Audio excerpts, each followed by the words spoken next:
Saya.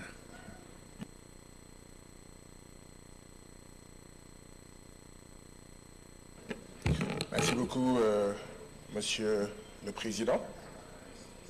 Chers collègues, bonjour. La première question que je voudrais poser est celle-ci. Est-ce que c'est le Parlement, notre Parlement, qui a demandé à ces deux organisations, parce que le Parlement a vu qu'il y avait un besoin, elle leur a dit, venez exposer devant les députés, ou est-ce que ce sont ces deux organisations qui ont demandé à être invitées pour venir ici? Je veux savoir quel est le lien entre le Parlement de la CEDEAO et ces deux organisations. Est-ce qu'il y a un contrat? Est-ce qu'il y a un accord pour savoir qu'est-ce qui justifie leur présence ici? Bien sûr, tous ceux qui sont doués de raison ici savent que je n'ai rien contre monsieur l'ambassadeur et l'autre docteur.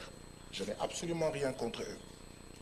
Je suis même gêné, très gêné, d'avoir à parler ici, d'avoir à dire ce que je vais dire devant eux. Parce que les choses que je veux dire, j'aurais dû les dire en leur absence. Je suis gêné, et je vous dirai tout à l'heure pourquoi je suis gêné de cette séance, de ma présence ici, en la présence des deux organisations.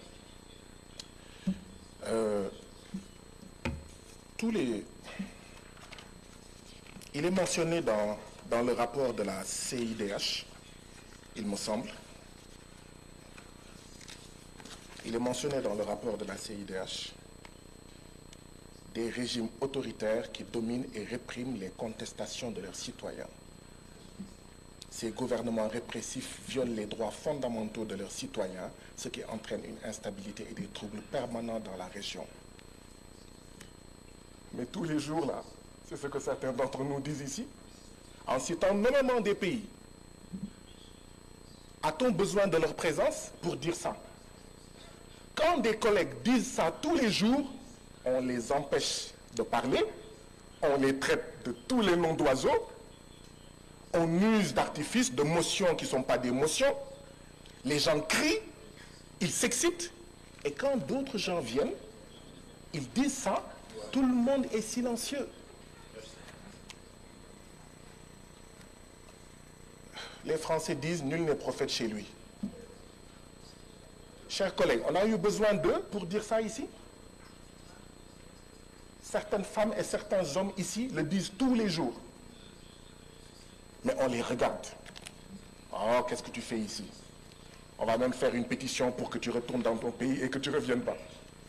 Mais quand eux le disent, ça passe. Tout le monde est cool, silencieux. Monsieur le Président, avez-vous remarqué ça? Vous qui rappeliez hier à la session l'article 72 du règlement intérieur. Ils ont dit la même chose que moi, mais aujourd'hui, personne ne rappelle l'article 72 du règlement intérieur. Il y a un problème. Il faut que des étrangers viennent ici pour nous dire des experts, alors que chacun d'entre vous est expert et experte. Et on se tait, mais quand un collègue dit la même chose, on sort les poings, on bande les muscles, on montre les crocs. Je vais vous dire quelle est la différence. La seule différence, c'est que, et c'est pourquoi la CIDH a manqué de courage, la seule différence, c'est que la CIDH a dit, je ne vais citer aucun pays. Dans le rapport, il n'y a aucun pays. Comment vous allez soigner un mal sans savoir que le mal se trouve au Nigeria, le mal se trouve au Sénégal, le mal se trouve au Cap-Vert? Vous dites non, non, non, on va mettre tout le monde dans le même sac. Quand on critique des pratiques politiques au Sénégal, quelqu'un va dire « Ah non, je suis ami à Diomaye Faye, je suis membre du même parti que lui. Laissez tomber le Sénégal. » Quand quelqu'un va critiquer le Libéria, « Ah non, je suis ami au président du Libéria. Vous ne touchez pas le Libéria. Vous pensez que vous êtes supérieur au Libéria. » Mais quand quelqu'un vient ici dire que nous sommes là, gentils là, comme des poules mouillées. Voilà la première remarque que je voulais faire. Et je ne voulais pas la faire devant eux. C'est une des raisons pour lesquelles je suis gêné de le dire ici devant eux. Je suis sûr que quand ils disent ce qu'ils disent, il y a des gens qui pensent à des pays qu'ils n'ont pas cités. Disons-nous la vérité. Il y a des gens qui ont dit le Sénégal fait partie de là, tel pays fait partie de là, tel pays fait partie de là. Ils n'ont pas cité, mais on voit des pays. Non.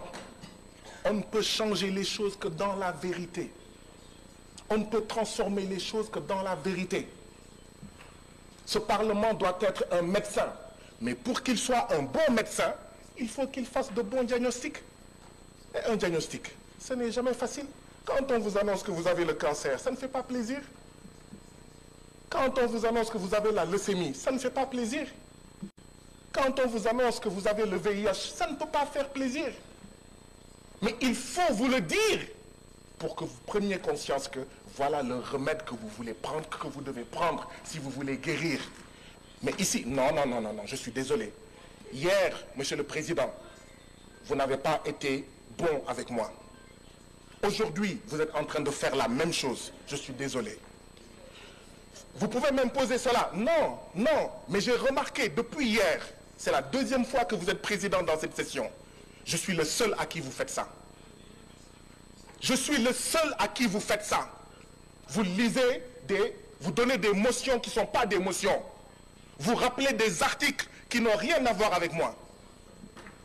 Si vous m'imposez de m'asseoir, je vais m'asseoir. Mais je tiens à dire devant toute la plénière, je suis le seul à qui, je suis le seul que vous traitez comme ça. Pourquoi je suis gêné? Parce qu'on a une organisation dont la capitale se trouve à Washington, qui vient nous parler, nous. Washington, qui a largué la bombe à Hiroshima et à Nagasaki, vient nous parler de droits de l'homme à nous qui n'ont jamais largué de bombes à Hiroshima et à Nagasaki. Une organisation dont la capitale se trouve à Washington, les États-Unis, dont le développement est basé sur le génocide des Indiens et l'esclavage des Noirs, cette organisation-là vient nous parler de droits de l'homme. C'est pour ça que je demande que le Parlement de la CEDEAO nous explique quel est l'accord qu'ils ont avec ces organisations. On a une organisation dont la capitale se trouve en Suisse qui vient nous parler de droits de l'homme. C'est quoi la Suisse? Je donne deux exemples. La Suisse, c'est là où certains de nos dirigeants qui ont volé l'argent du peuple, qui fait qu'on n'a pas de santé, on n'a pas d'éducation, ont caché dans leur banque notre argent. Et une organisation basée dans ce pays-là vient nous donner des leçons de droits de l'homme et nous sommes gentiment assis.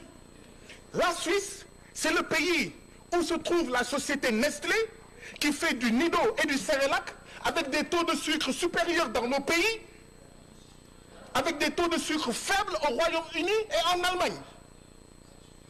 Vous pensez que ces organisations basées là-bas doivent pouvoir nous parler de droits de l'homme? Non.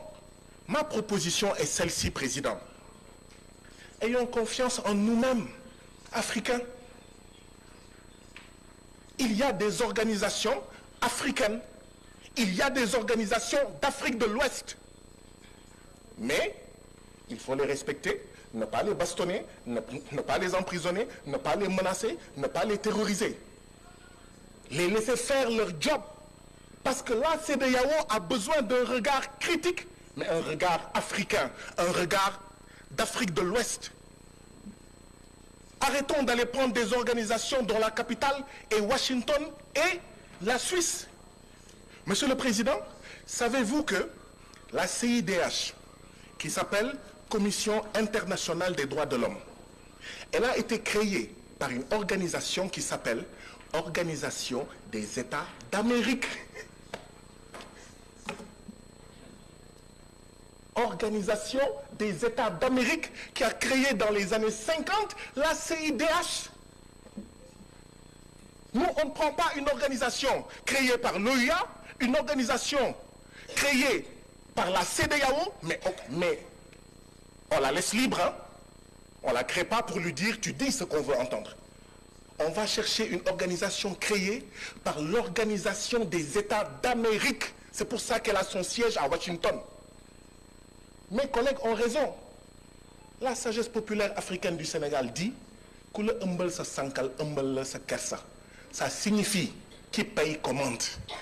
Ceux qui veulent savoir qui paye là, qui sponsorise là, ce sont des États qui financent l'organisation basée en Suisse et l'organisation basée à Washington, qui veulent nous imposer une manière de voir, quand bien même parfois cette manière de voir peut être juste. Mais on n'a pas besoin d'un grand frère blanc basé à Washington et à Genève pour savoir la vérité. Nous n'en avons pas besoin. Je vais conclure, comme vous insistez. Je vais conclure, comme vous insistez. En 1236, ici en Afrique, il y a eu des Africains en Afrique de l'Ouest qui ont publié la charte de Kurunkanfuga.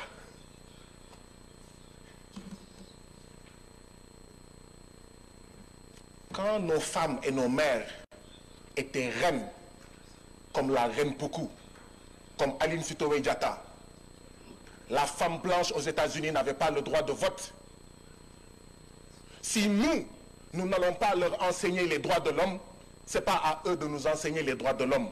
Ou tout au moins, ils viennent et on va. Ils nous enseignent et on leur enseigne. Il faut faire attention à la colonialité du discours